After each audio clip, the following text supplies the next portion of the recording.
Our project, Synthetic Data Production for Machine Learning using a robotic arm, was divided by us in multiple phases to get the grip of the project. Phase 1 included the image processing part, in which we used the Kinect's 360's depth sensor to take images. We used Moog subtraction to differentiate between objects from their background. Then we identified the objects and then selected arbitrary grasping points. Then found centroid points and then created frames with respect to each potential grasping point.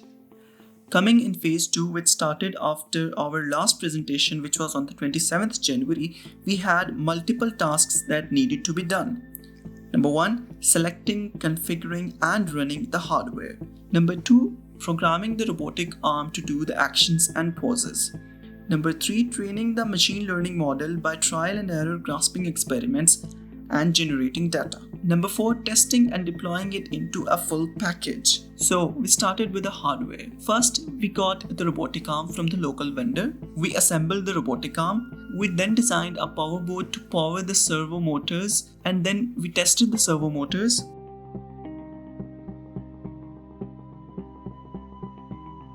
Now coming to the second task, which was programming the robotic arm, we had two ways to go from here.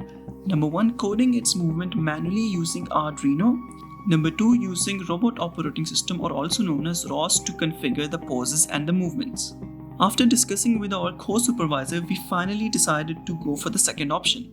As we were going to work on simulation of our robotic arm movement, we needed 3D design, which was created through writing an XML file with measurements and the constraints of our robot, such as what is the rotational freedom of each motor and etc. Then using the design and a simulation software known as MoveIt, we created virtual joints between each connection, added some fixed poses such as upright pose, then exported the configuration setting to RViz, where the real 3D simulation begins. By adding some collision constraints as well pose configuration to our model, we then created custom poses by using the robotic arm through pre-pose selection, and with the collision constraints added, no joint will move where it might collide with another joint or ground. So the idea was that the real hardware or the robotic arm will copy each pose, including the grasping, picking, moving and dropping. Now with this work done, we just had to deploy this on our robot using Arduino with ROS library, but due to this COVID-19 situation, we were unable to interact with our co-supervisor who was going to help us with the deploying.